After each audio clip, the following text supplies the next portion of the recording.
Welcome everyone to another episode of Rodian Radio. I'm your host Chase. Tonight I will be flying solo as Danny is not able to make it with me tonight, but we're not going to let that spoil our fun here. So we're going to go over some new Star Wars updates, some news about these new upcoming shows. Got some stuff to talk about. Andor, Tales of the Jedi. Crazy stuff to talk about has been announced over the past few weeks. Right off the bat, if this is your first time listening, or if you've been with us since the beginning, or if you're just now tuning in over the several weeks, we really appreciate everyone for checking us out. So, what we are here is Rodian Radio is the news center for Star Wars. You will find Star Wars updates, news, commentaries, theories, fan theories, concept arts, all that good stuff. We cover everything from games, books, TV shows, you name it. If it's Star Wars, we're going to cover it. We also like to do little segments here where we, me and Danny, which is my other co-host, we just, sit around, talk Star Wars, fan theories, whatnot. So, if this is your first time checking us out, we really appreciate it. One way, if you like Rodian Radio, or if you love Rodian Radio, one way to help support us is to just keep listening and share us out to your friends, the family, at the office. If you have somebody in the office that you know who is a Star Wars fan, just ask them, hey, you heard of Rodian Radio? If they say no, there you go. That's how you help share us out. So we really appreciate everyone for checking us out. Really want to grow our numbers. We want to hear from our listeners anytime at all, day or not. You can send us emails or direct messages at rodianradiopc@gmail.com or on our Instagram or Twitter. And if you would like to send us stuff to fan art, concept art, you created that Star Wars era or Star Wars designs or any kind of stuff. If you're a creator, if you're a toy photographer, you're an artist, you name it. If you want to show your work off, send it to us at our email and we'll be glad to throw it up on our YouTube. Speaking of YouTube, we would like to see comments on our YouTube videos about what people think about our shows and what you think about the topic that we discussed on that particular episode. So without further ado, we're going to jump in here, and quick shout out to our sponsors here, Dr_Awesome_1010, Commander Phoenix, 88 Legion, and Lego Shock 0451 Official. They're all great photographers and customizers on Instagram. If you would like to become a Rodian Radio sponsor yourself, just send us a direct message on one of our social medias or either on our email, rodianradiopc@gmail.com. And so what it is, the sponsorship is free. Basically what it is you help share out every episode we put out, and in return, we shout you out on our shows and share your content that you create on our YouTube for our people to actually see what we're talking about. It's completely free. We don't charge anything for it. It's just a way to help you help us and help us to help you. So without further ado, we're going to get into the show here. May the Force be with you on Rodian Radio.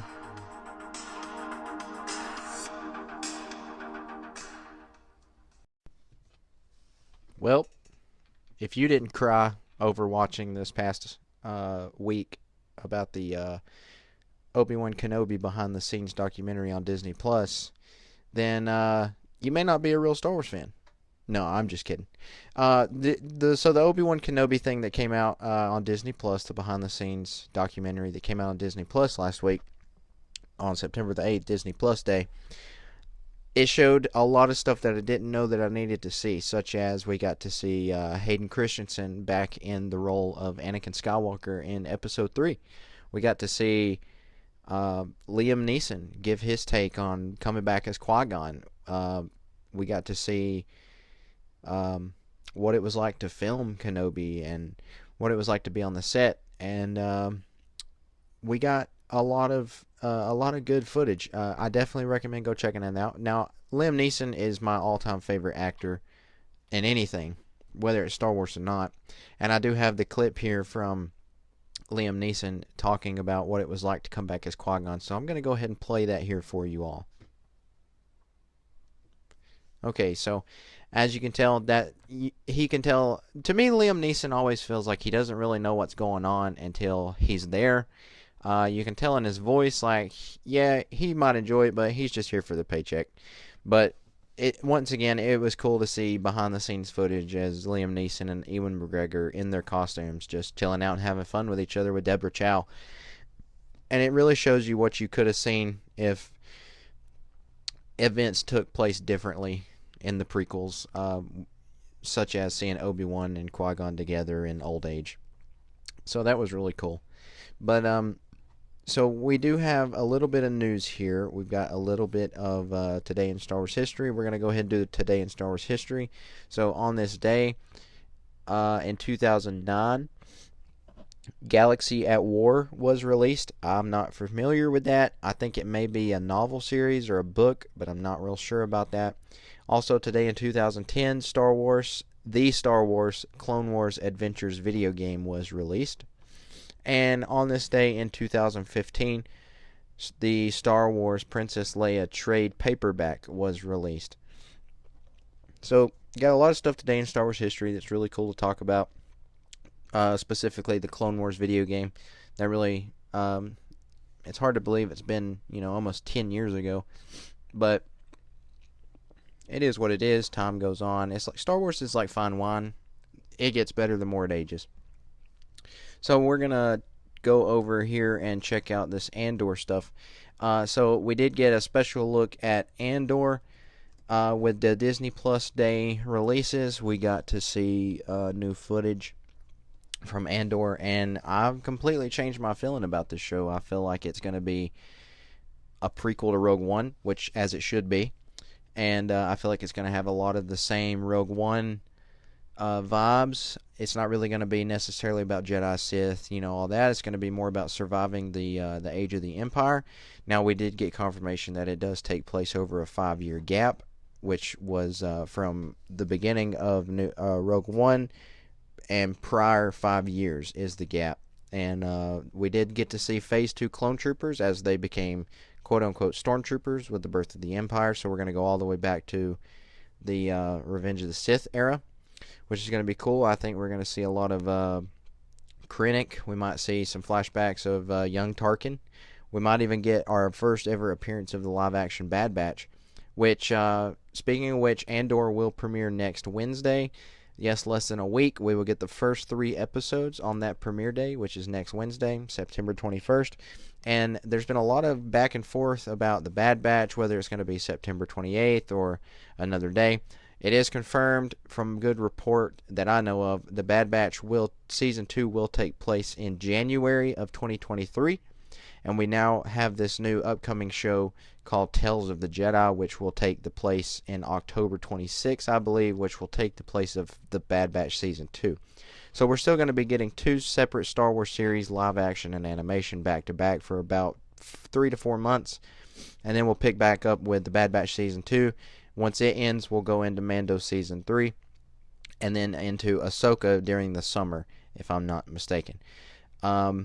So we're going to talk a little bit about these new upcoming shows, but the Andor stuff, we did get a special look at. It was a pretty good long scene. It's about 6-7 minutes of a new footage that we haven't seen before, and definitely recommend go checking that on Disney Plus if you haven't already. Definitely recommend watching Rogue One and Revenge of the Sith to get yourself caught up and refresh your memory. That way, when Andor does get here, you won't be in the lost barren of stuff that's going on. It'll make more sense to you. But if you are a true Star Wars fan, you won't really need to rewatch because you haven't memorized, just like me and Danny. So, the Andor show, it looks like it's going to be really dark, really gritty. It's going to be more about surviving, not more about hope. So that's what we got there.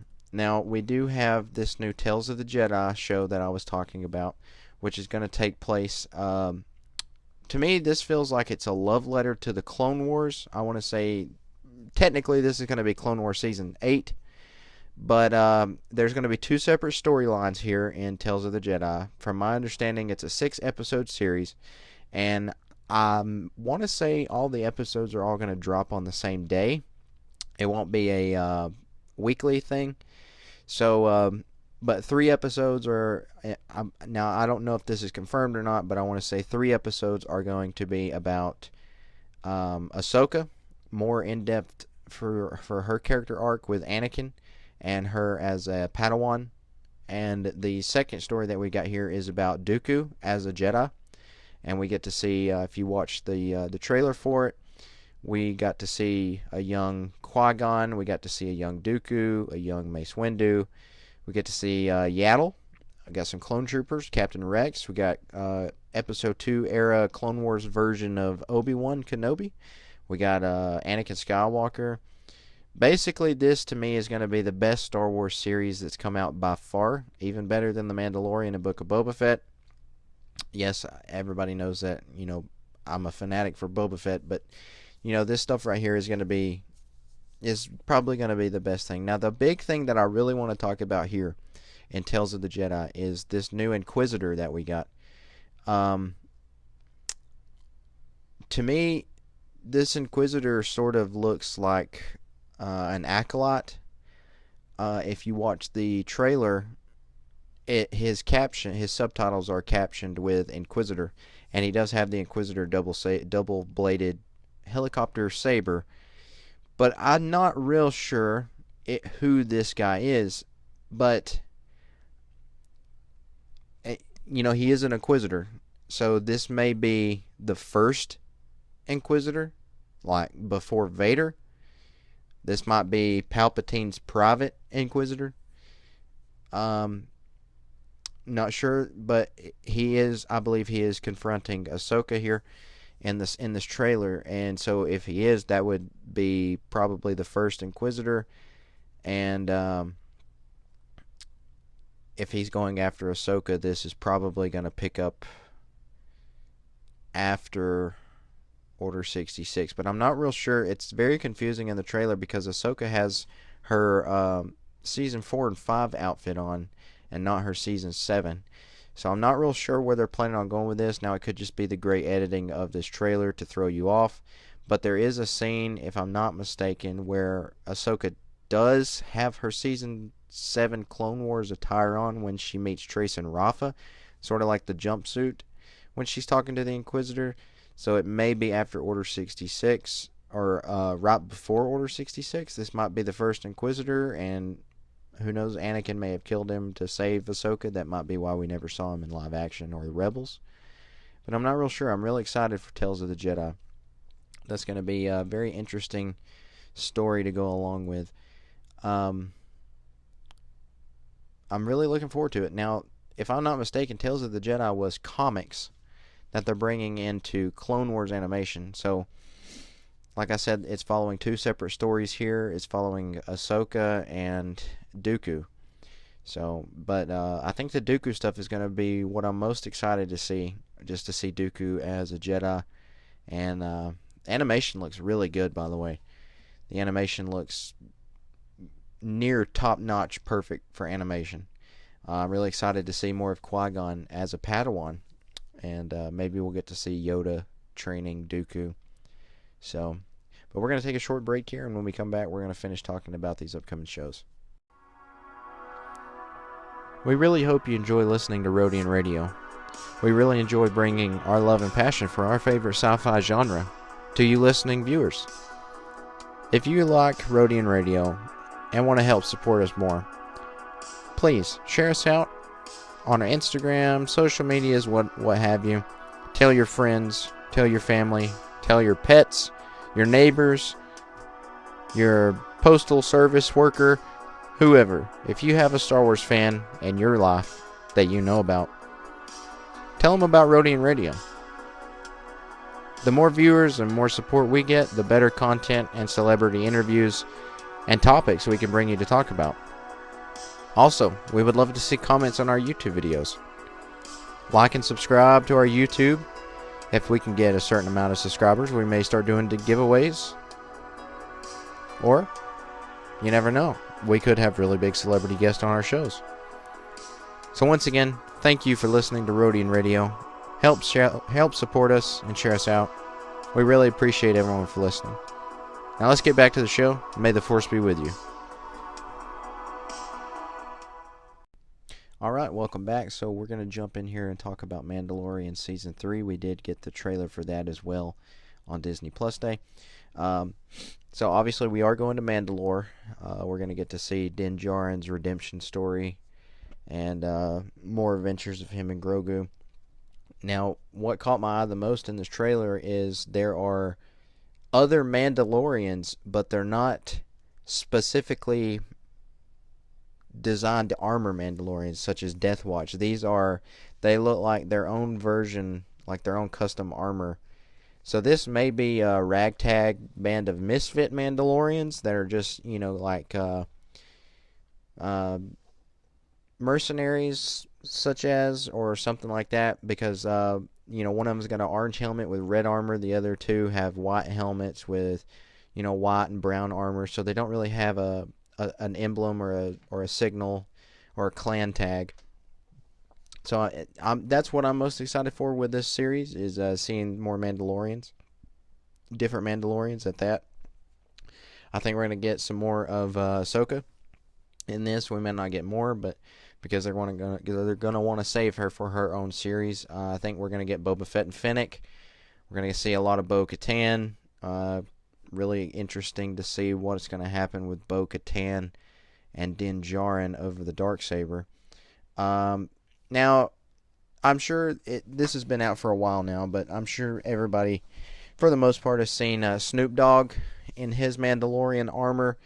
And judging from his Mandalorian armor and the scene that we got in the new trailer of these random Mandalorians, I would say it's almost certain we're going to see Snoop Dogg as a Mandalorian in this show. Now, he probably won't take his helmet off, but he'll probably just be there as like a sort of like a silent Mandalorian. I think we're going to get some more Moff Gideon because his story still needs to go farther. Cara Dune, I don't know what they're going to do with that character. We're just going to have to wait and see. We're going to have to wait until February of next year to see. We did get Grief Karga in a shot of the trailer, if I'm not mistaken. So, a lot of potential here for some more cameos of characters that we have not seen yet in live action, such as, Bosk. I mean, we've seen Bosk in live action. We've seen Dengar, but with us going back to Mandalore, I don't think they're going to branch out into too many bounty hunter or Jedi characters. I feel like we're going to get some more, spiritual characters. We might even get a glimpse of a flashback of Satine from Bo-Katan. You never know. We might see Obi-Wan show up in this as a flashback with Satine. So we never know. We're just going to have to wait and see and find out. And then, so that's about all of the Mandalorian Season 3 that I wanted to touch on. I seen a rumor or some sort of thing the other day saying that Lego Star Wars The Skywalker Saga is now getting updates for Kenobi characters and other characters from upcoming shows. So that's going to be a really cool update to see, the Inquisitors in the game, and Reva, Grand Inquisitor, Kenobi style Kenobi. We might even get to see, might even get to play as Tika, the Jawa. So we never know. So that's about all I see here on Mandalorian Season 3. And Andor, we've covered Tales of the Jedi, The Bad Batch Season 2, which will take place in January. Speaking on Ahsoka, live action Ezra Bridger has been announced. The actor's name is, let me pull it up here. The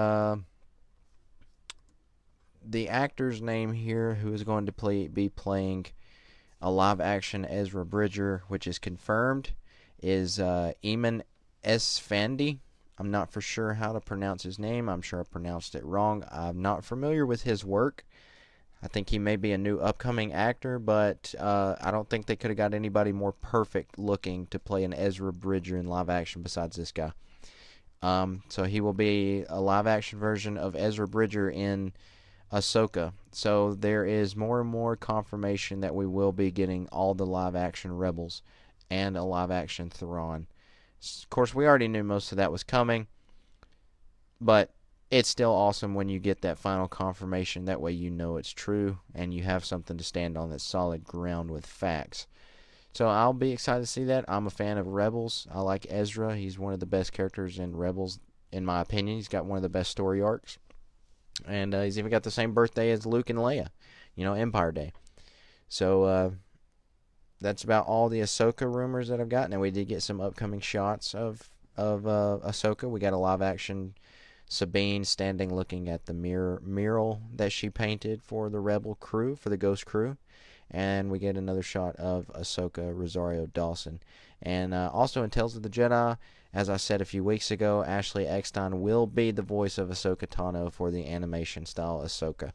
So, like I said before, Rosario Dawson and Ashley Eckstein, they're both, in my opinion, Ahsoka, just as Hayden Christensen and Matt Lanter are Anakin Skywalker.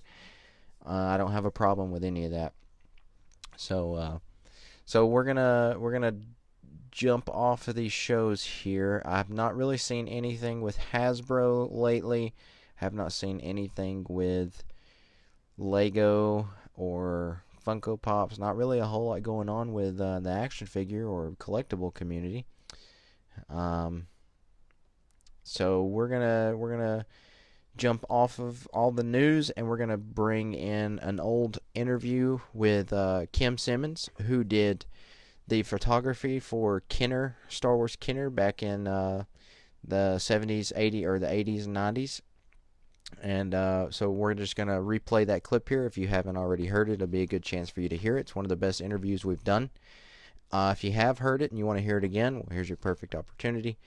So we're going to go ahead and play the interview with Kim Simmons, who was the original photographer for Kenner Star Wars on the packagings, not the actual figures specifically, but the packages. If you have an old Kenner style, say, indoor playset or Hoth playset, the picture on the box was most likely taken by Kim Simmons, who I had the great pleasure of meeting in Nashville this past April at ICCCCon. So we're going to replay that interview here for everybody to enjoy, and we're going to wrap up the show with this interview. So enjoy.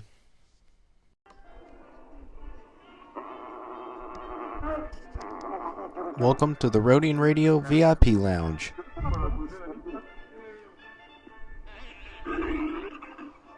Hello there. Hello. So it's nice to talk to you. You actually, you're like the dream person for us to talk to, because we're both toy photographers ourselves. Oh, good. For hobbies. So what we're gonna do here is we're just gonna ask you a couple questions, and because you're like the guy for us. You're the poster boy for us. Look, I got news for you. You guys are so far, very likely, so far beyond what I used to do that it's scary. It really is. You got to understand, the technology is advanced. I've watched it and I've done it. But what you can do now, at your age, your brain works a little different than mine. Right. Right, because now we've got all these different types of cameras and equipments and lenses, and probably back in 1981 you had one camera. No, we had a couple of cameras, but it basically at 35 to 2 1/4 to 4x5, 8x10, but everything was up here. Right. Right. My light meter. One thing I've learned to get the best photos is it's all in the angle. Yeah. All in the angle. Especially when you're talking about, the new toy stuff that you've got now. I mean, you got lower angle, wide angle. I mean, you get up here, that's crap. You got to get down. Yeah. Yeah, on the ground. You got to get down. And it's more fun that way. You can, there's so much more you can do now. I mean, to me, you got, when I was there, back in those days, the big thing was, I took the RZ that I was using, and I took a 30, I think it was a 35 lens on it, brand new at the time. The dealer walked into it, and, oh, you want to try this out, Kim? Oh, yeah, not the dealer, it was the manufacturer. Rep came in and said, you want to try this? And I go, oh, shit, yes, I just got through playing with the Darth Vader, the removable helmet. And I'm going, oh, this is so cool. And I in my mind right then, I go, oh, wait, okay, now I get down there. These guys are standing there. I'm making them wait. I put the figure there, and I got down really, really low on that sucker, and I'm looking at it, I'm going, oh, this is gorgeous. This is it. I see it. And I go, I got to have this lens. How soon can I get it? It was $3,500. This is back. Yeah. That's a lot of money for back then too. Yeah. Tell me about it. My wife had a conniption fit. So, did you keep anything from anything you photographed? Oh, I kept everything. Everything. Every from the beginnings, I did. Actually, Roy did before me. He kept everything, and then I kept everything. No, I don't have it anymore. Just to let you know. Wow. I got rid of everything. Everything's gone. There's nothing here to see. No, there is. But the things. The only thing I've got now, I didn't get rid of film because I knew people were just going to want the film. So it's and they did. They still do. I still got some left over from the vintage days, but most of the stuff I've got now is all from the '90s stuff. So yeah, it is what it is. What can I tell you? Right. And So then, yeah, ask your question, Dan. I got a couple questions. So first, when you set up can you take us through the process on how like the company goes to you and be like, hey, we need you to take photos of these figures, and like what are your steps from there? Like what's your thought process the whole way?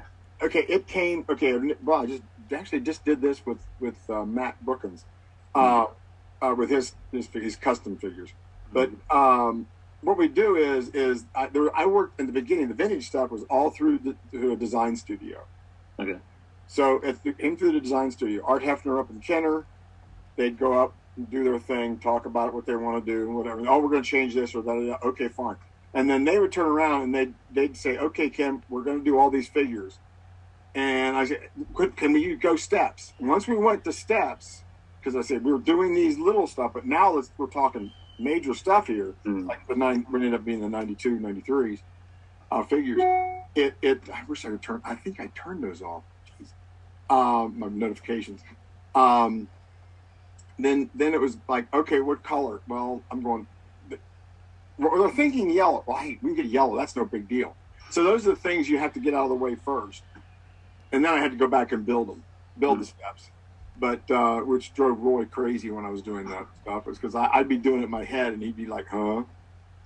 Now, Roy Franklin, I believe is his name, correct?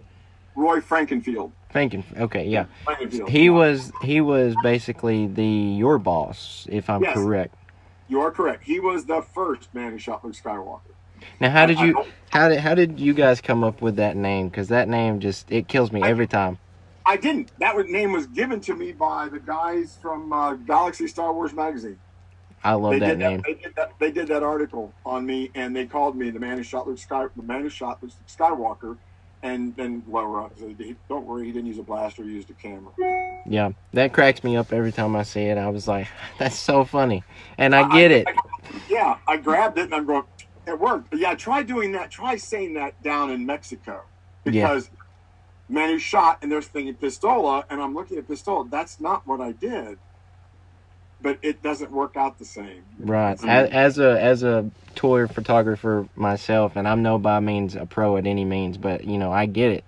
That's what we call it. You can only get better. Come on, it's true. Get better. Yeah. Come on. It's interesting because when I started photography, I like to do it in terms of how a director would shoot, like with movies. So I would try to get the low angles, and because the whole point of my photos is to make them look as realistic as possible, and get like the super close shots, not too much where like it looks too fuzzy and like toy-like. And I take outdoor photos, so I really had to depend on Mother Nature to give me, like what I needed. And for the most part, it did help me a lot. But what I like to do is like think of like how a director would shoot, like would I do a sky shot or like a hero shot or like a certain angle shots, and then from there I would do that, and then I just learned over like YouTube videos over and over, and I think that's really cool. Also, I like I'm really like starstruck because like you're a toy photographer, which is really cool, and that's what got me inspired. Is just I wanted to take the images from my head and then put it onto make it real. That was my whole goal, and I'm still doing that, and I still enjoy it to this day. Oh yeah, I mean even now the stuff that I've been doing for the books that I've been doing, the volumes, I've tried to do the posters, and I'll do it in my head, Mm. and I'll start on them. Yeah. And I will literally start on. In my head, I'm working on it, and I'll start on it, and I lay it out. I had the one for the ESB poster I had it basically done. But Pat was driving me. She was like, "What are you doing?" I'm going out pulling up shrubs, these We know what you mean. the honeysuckle. I'm picking up the honeysuckle bushes. I'm in the middle of wintertime. I'm pulling them up, washing them off, setting them aside, doing that. And I had a whole bunch of them up on the porch. And she's, "What are you doing?" I've got this idea. And so, okay, so I get in here. I start working with plaster and all that. I overdo it. I understand. and I had that in my mind. I needed this creek going through. In my mind, I'm using a micro X-wing, and I'm having it come up. And I did all that. It all worked out really well. And I did it, and I'm going, this isn't working. No. And I've got this 4x4 table. 4 foot by 4 foot table. I mean, we're in the wintertime here. So in here I've got the background all done, and everything's there. And I go, this isn't working. And now mind you, I had created the background from about 3 or 4 images that I shot down at the green swamp down in Florida in black and white. So I spliced them together. I thought ahead. Don't ask me how I did this. I just thought ahead, and I basically did a panos and 2 or 3 panos to look at. So I'm okay, this goes. 40 or so inches later, and actually more than that. And okay, man, that'll work. That goes together. Word it out. Okay, fine. Black and white. That's good. Now I'm going to tone it. Okay, I toned it in Photoshop, and I don't do anything small. So this thing was huge, and I'm in the huge megabyte thing, and it's 4 foot. Actually, initially it was very small, and I go, this isn't going to work. Because I've got to have a lot of depth on this thing. I got to have a lot going on. So I had this whole thing created, and then I found somebody. My printer's gone. My big printer's gone. So I asked the printing company, one of the printing companies that I frequent, "Would you mind printing this out for?" "Oh, sure, we'd love to." Well, he finds out they're Star Wars people anyway, so it works out really well. So they printed this thing out. It's over 11 feet long. 4 feet. So we had this draped around, okay, and I mean, I didn't know what I was going to use. I truly did not know what I was going to. Sorry about the dinging. No worries. Oh, it's no problem. Okay, you guys are all used to that. Me, it freaks me out. So, but that, okay, you got that background, and there's a blue. Everything was perfect, and then I had all these bushes, and I cut them off, and I mean, they were tall. And I'm looking in here, okay, this works, and I just go wild with the paint. I create the outdoors. In that, then you add in the fog machine, the dry ice, and all that to give me the effects that I'm looking for. And then here I am. I've got the shots of the micro X-wing coming up, which I have it just dangling out there. Actually, shut it by a long stick. That isn't working. That doesn't do it for me. So I'm going, okay. I take it out. I got what I need to do, and I literally just cut them in half. I'll spread it out, and I go, that'll work. And you don't want to know how much money I spent on just creating the creek that no longer needed to be there like that. Not like the way I did it. And so let my wife, she's got the patience of Job. So she does all the fine detail stuff like that. So she does all that retouching, brings it up together, give me enough. And I put that ship in. No, doesn't work. Finally, I go, okay, I need to get a vintage X-wing. I didn't have one anymore. So I put a call out. Somebody loaned me an X-wing. Now this is COVID time. So it's kind of like you meet in a parking lot. Yeah. At the beginning of COVID, I should say.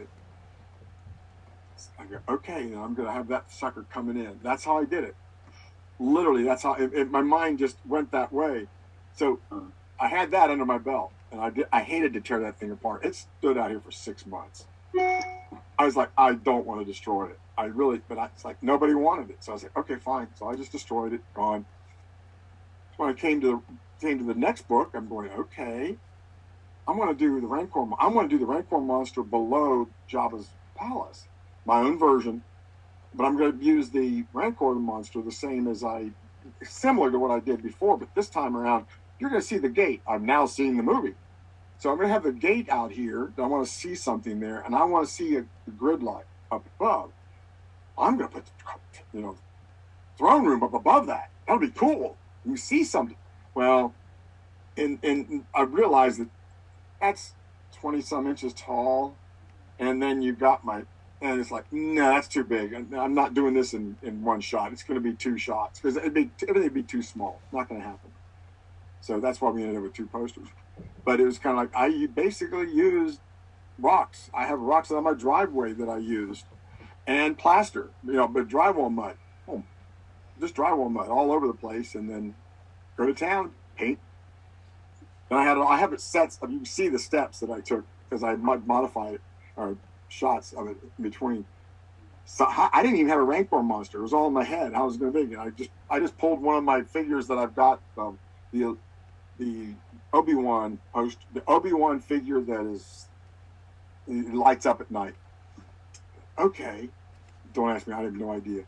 And I go, he's about the right height. I didn't bother to go up and look at the size of him. I'll get one. It worked out perfectly.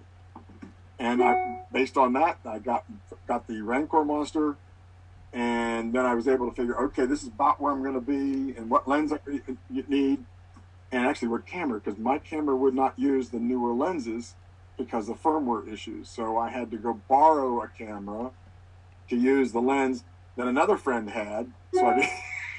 Yeah. That's a whole mission. It's a whole mission thing. I'm designing this thing with something in my head, and it's like I kept getting lower and lower and lower. I go, this is where I want to be. Not from here.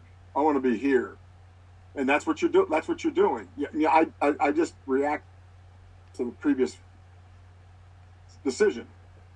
Yeah. One thing I learned is you don't need a whole lot of creativity to make a scene. Because, like, for me, I use broken cinder block pieces for my structures, and it works just fine in my pictures. And I'm actually going to send you mine and Danny's account over Instagram so you can check out our photography. Sure. But, so cinder block pieces work great for me. Like, I had a couple of World War II figures that I used those for, and it looked like, something from World War II. You don't need a whole lot of creativity. Yeah, that is creativity. So don't give me this bullshit about no creativity. No, that's not what I meant. That is creativity. You're using something, found objects. That's the thing that you've got the ability to do now. See, I was locked in the studio. That's where I had to do things. So that's my mindset. Right. Me going out and taking figures that prototype figures or whatever, trying to go out and do what I like to do out in the woods. Wasn't going to happen. Or out in a parking lot, wasn't going to happen. Right. And now I'm kind of locked into what I can control. I mean, one of the guys I know who's a big name shooter who decided he wanted to get back into digital a while back, when I first built my studio out here at the house, he comes in and says, where are the windows? I'd have put a big window right there. So I had the north light coming in. I go, no, I like to control everything my way. And no. I'd go out in the parking lot or your driveway out here. Different mindset. Yeah. Everybody's got their own, and it works for everybody in their own way. That's it. I think Danny had a question about advice for fellow photographers. Yeah, so I was saying, since you started working with photography, back in the early 80s, how do you think it's changed? Obviously, technology has changed a lot, but what advice would you give to future toy photographers who want to be part of the industry that you do? Like, just basically do what you love, because you sound very passionate about it, and I can see it too, and it excites me as well, because someday I'd like to do that. And also, basically, yeah. I'll tell you, it's changed so much. And besides, just to let you know, I've had a camera in my hand since I was like 5 years old. Off and on. Okay. But it's changed so much because everybody is a photographer now. Mm-hmm. I know guys now who they've been shooters. Well, I've been a shooter longer than them, but still, it's been a shooter for quite a while. They've had to transition into video because the print work, the still work, just isn't there. It is there, but it's so reduced that it's kind of like we're oversaturated. If that, what I mean, there's there's not enough work for everybody. So whereas before it was like, good God, you know, P&G, between P&G, Kenner, and all the different corporations that were in Cincinnati, I mean, there's plenty of work from for dozens of photographers. And but now, no, it's just not there. Right. At least that's what they're telling me. I've been out of the game for a while as far as going to clients and whatever. So you got to think twice about that. Have a backup plan. Yeah. There's one that you don't keep pouring money. You know, the quickest way to become a millionaire in the photography business. Start with $2 million. Paying for all the production, all the sets, and yeah. It's just, you know, there's the money's not there. It's just not there anymore. Yeah, there's quite a bit of photographers that we follow and stuff, and you know, there's so many. It seems like there's more photographers than there are collectors. Yeah. Pretty much. It seems that way, but it really isn't. There's a Right. lot more collectors out, because a lot of collectors become like you, they're photographers. They want to do photography. Right. You guys are on that different edge. You know, you might be, if you're collectors, then you want to do things because you're drawn towards the creative side of doing photography. And it could be Army soldiers, it could be, you know, what GI Joes or whatever. Right. You know, and I mean, and go for it. It could. I mean, there is a lot out there as far as. Oh yeah. It's fun, but you have to enjoy it. Keep it at my fine. Keep it in my light button off here. Yeah. Sorry. That's my main computer. That's where I do everything. But this is the one. I have no camera on. This no worries. Well, this is I have a widescreen. You got it. Yeah. I started it as and it still is as a hobby. It's not a contingency plan for the rest of my life. It's it's something I enjoy doing. No, don't. Just use it as something to really let your creativity out and enjoy it. And it's actually the only reason that I still collect figures is because I'm able to storytell with figures. Yeah, that's great. I love it. I really do. I think that's dynamite. It's a dynamite way of looking at it. And I mean, it takes a lot of creativity to do some of the stuff. I've seen some of the stuff that other guys have done. Yes. And I can't remember his name. He'd probably shoot me if I can remember. But he was it's been a few years now. He actually was in Afghanistan, I think. And he takes the figures. I guess a lot of the 6-inch figures. Mm. And he goes out and in real life, and my God, swear to God, they look so realistic. It's scary. That's beautiful. I mean, it was like, oh my God, how he's doing. You know, it's like the first thing I'd be doing is, I'm gonna take my 6,000, or in my case, my Hasselblad. I'm gonna take my Hasselblad out there, and all that dirt, all that blowing dust, and subject it. No, that's not gonna happen. No. See, I collect the Hot Toys and Sideshow collectibles, so there's no way I would ever take them out into dirty air like that. And then me, on the other hand, I'm boots on the ground. Where I do 6-inch Black Series figures, and now I'm starting to do into Mezcos. There are some figures where, like, I am close to having a heart attack. You know, sometimes, like, if they touch the dirt, that ruins, like, the cloth and everything. But I like that experience of where, I have, like I said, like, I do things in nature. So sometimes the wind's blowing and dust blows on the figure. And to me, sometimes I see that as a benefit because it creates a lot of details. Yeah. I like that. Yeah. Yeah. I mean, I mean, I've seen some of these things, and it's kind of like, wow, and if you're not worried about hurting the figure, okay, and you're just careful with the camera, because most of you guys are not using the Hasselblad. You're using your 35s, and those are enough money. Trust me, I do know that. I also have one, but mine's a little on the older. Well, it's older and digital, but but still, it's like, do I want to put this thing out there in the dust? That's anti. Yeah. You just don't do that with your gear. But there are people that do it, and they, as long as you keep it somewhat sealed up as best possible. I mean, it can work, but no, thank you. Yeah. Yeah, it is. I do think of that sometimes because I one time worked with the set. But what I like to do with my photos, I like to do a lot of crossovers. Sometimes one time I did a Ghost Rider with a Clone Trooper, and what I did is I had a little chain that I got at Home Depot. I made it, and then I made it wrap around the Clone Trooper, and then I had real fire in front of them, and in the back was CGI fire. Well, again, it was a little risky because both of them could have caught on fire, but at the same time, I had the situation under control. I was just, I got to get these shots at that moment, at that time, and then I got it. And it was exciting, but also scary at the same time. But I would do it again. You can also take that chain and put it up out, put it out there and put it black behind it or white, whatever you want to do.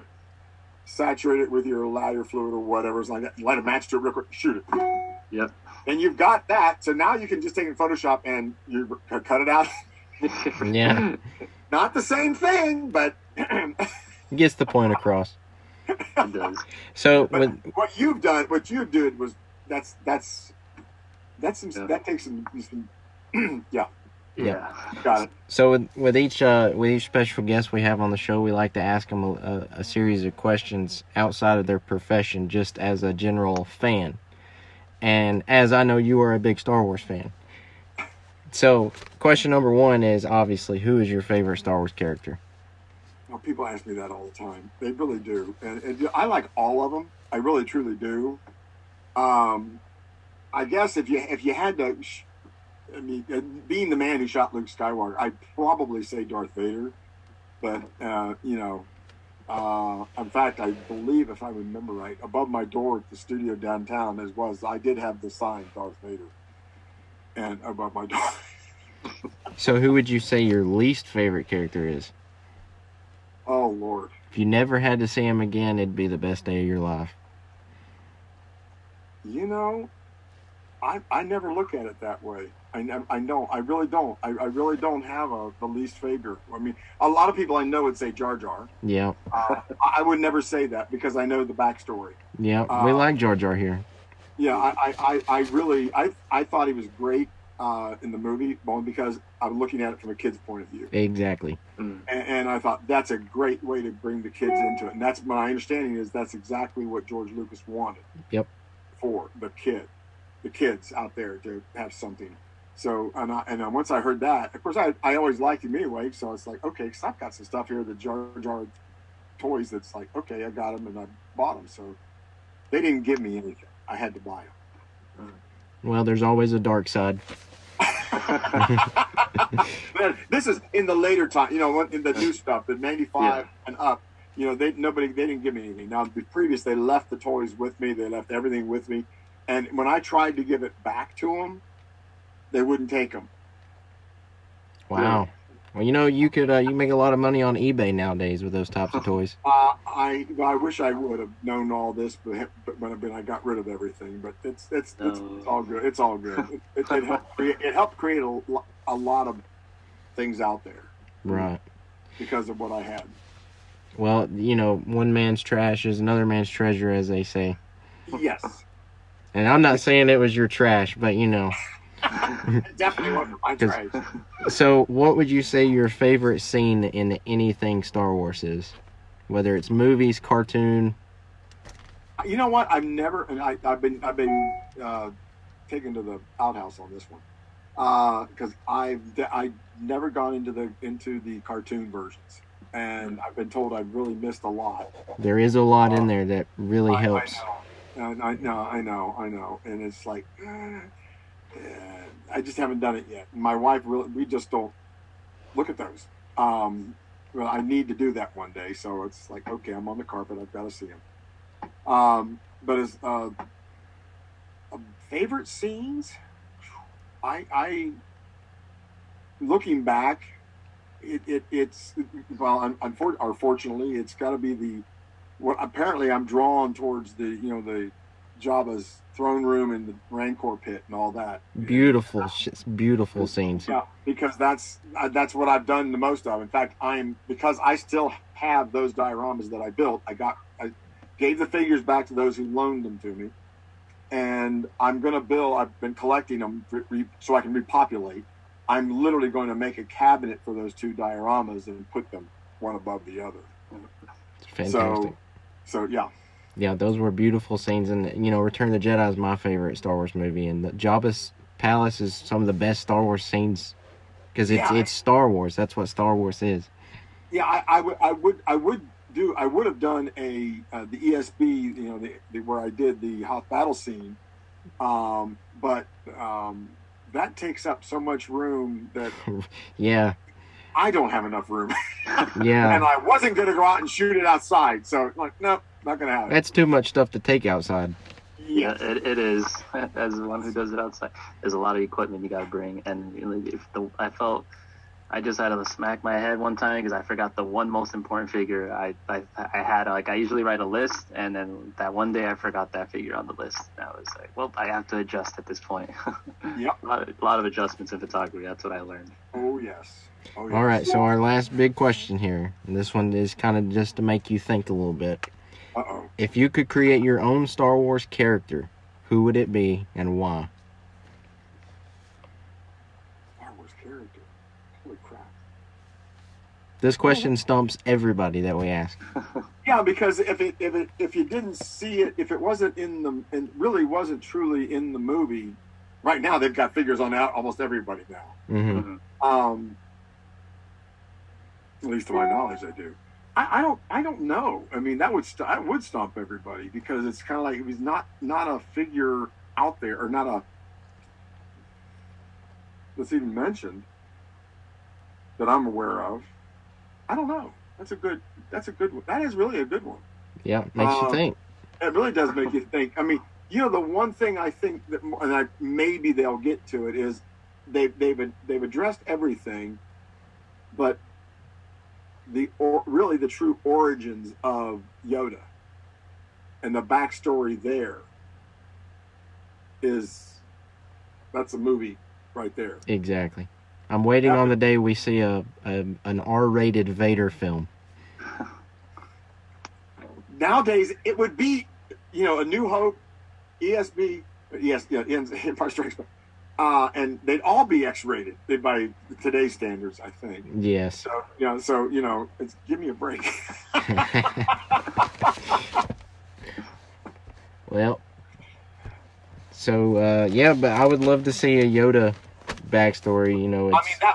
There's no one single figure that I could point to, but I mean, as far as something along those lines, that's what I would think would be the most, and that'd be something that everybody could get on, because there's nobody there to really hate. Yep. Yet. I was about to say, not yet. Not yet. There would be somebody, because there has to be. Why else would they have created everything? So, and why is there only one? Is there only one? Well, I don't know if you've watched the Mandalorian or not. I have. Yeah. So we've learned a little bit, but not much. Yeah, but see, his people. Who are his people? Right. They returned him but he came back. But still, it's like, okay, they've got to explore that. And this is after Return of the Jedi. Return of the Jedi, and all the other, all that happened beforehand. So it's got time wise. So you've got to figure out. It's kind of like, they're going to address this. I think they need to. They need to. I think they need to. They need to keep going the way they're going, I think, and make screw ups along the way, and get people's inputs, and they're going to do it. Okay, right. I mean, people they really got turned off by the episode 1. Okay, fine and dandy, and episode 2 and 3, but they keep help the story. Right, that's all it is storytelling. It's just a story, people. It's not a way of life. It's not a religion. Not really. And so if it is a religion, it's a really made up one. So it's kind of like, okay, it's a wannabe. Okay, it'd be nice if it was all like that, but unfortunately it's not. So it's it's a great entertainment value. And that's really what it's all about. It's entertainment. And as long as there's people like me around, I'm going to watch anything Star Wars. So yeah, I'm there except for the cartoons. Now that's just me personally. Right. Might have something to do with age, but then again, I talk to other guys I know. Stephen Constantino, I think, is the guy who played one of the Gamorrean Gamorrean Guard. And he goes, You got to look at those, Kim. You got to look at those. Okay, you know. Yeah. And speaking of which, I know that Stephen Constantino is going to be at ICC Con this next weekend. Will you be there? Oh yeah. Oh, great! Yeah. I will meet you in person then. Oh yeah, definitely. You got to come up. Yeah, I actually did my. Well, here you go.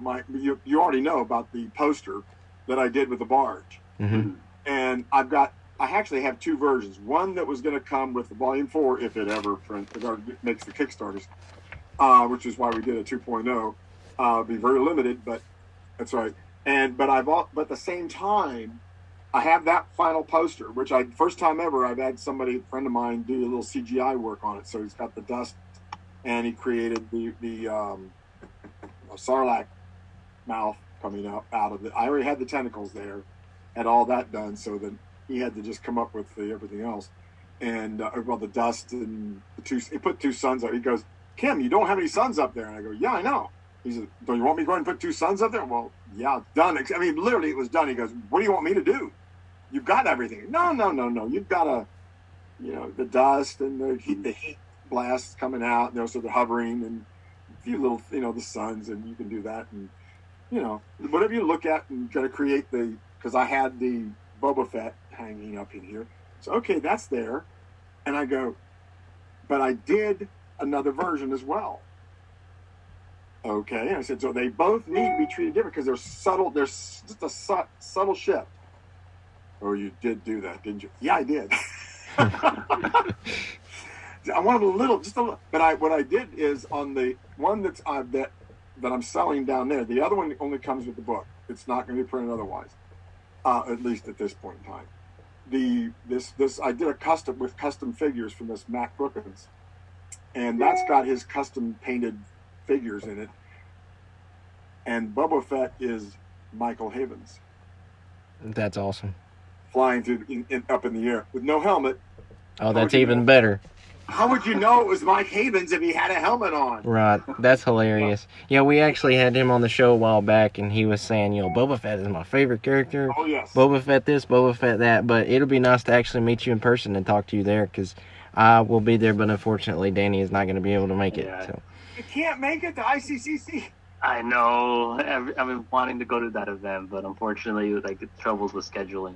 Yeah, I know. I can't go to that. It's a really, Mike puts on the people in Mike put on a fantastic show. They really do. Mm-hmm. And they've got some really dynamite guests coming in. Yep, hopefully we'll be able to talk to quite a few of them, but Stephen Constantino is most likely going to be on our show eventually, so. Oh, yeah, he will. I mean, he's a great guy. He really is. We hang together in the green room, so it's kind of cool. And I'm considered a guest there too. So it's kind of fun and it's nice. And but you've got to go to that ICCC. It's a fantastic show. It really is. This is actually my first time going to this convention. I actually didn't know it was around until a few months ago. Now wait a minute. Where are you coming from? Where you live? I am from Alabama. And I come from Los Angeles in California, so I'm gonna be going to the one in Anaheim.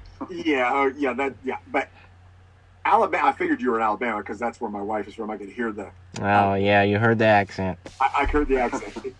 My wife has lost hers after 40-some years, so most of it anyway. Every now and then you can hear it. Yes. But that's nowhere. You didn't know about it. And you're from Alabama. I didn't know about it. It is. It's 3 hours away from my house. I mean, that's next door neighbor stuff. Come on. It is, but we've had a blast talking to you. Like you're such a great guest for us to have because we started in toys, and now we're here with our own show, still doing toys, and that's great. I think it's great you guys are doing it. I think you are. Thank you. It's dynamite. I really do. Thank you very much. But so that's about as long as we're going to keep you for. So we'll let you get back to doing. That's up to you guys. I can stand here and talk forever. You do know that, don't you? Oh, we would, but unfortunately, our timer is about to run out. So. I know you got 2 minutes. You got 3 minutes left. Yeah, we need to upgrade to the Pro, but Hey. There you go. There you go. I know where it's at. Yeah. So I enjoy it. I do enjoy it. I enjoy doing these podcasts. So yeah, and so I mean, you can see in the background. See this guy up here? I did Steel too. Nice. I created that. Hey, well, you're more than welcome to come back on our show at any time. Just, give us a holler. You know where to find us. No, you know where to find me. All you got, Kim, I got a slot to fill. Okay, sure. Hey, there you go. Now we got a regular guest. No problem. I can do it. Awesome. I can do it. Well, we appreciate you being on the show. We've had a blast. So until next weekend. All right. I can't wait to meet you in person. You there. Sometime I'll get out to LA, then you'll have to see me. I will. Come to LA, I'll be there. All right, then. All right. Take it easy. You have a good one. Bye-bye. 拜拜。 Bye bye. It's another check for Daddy.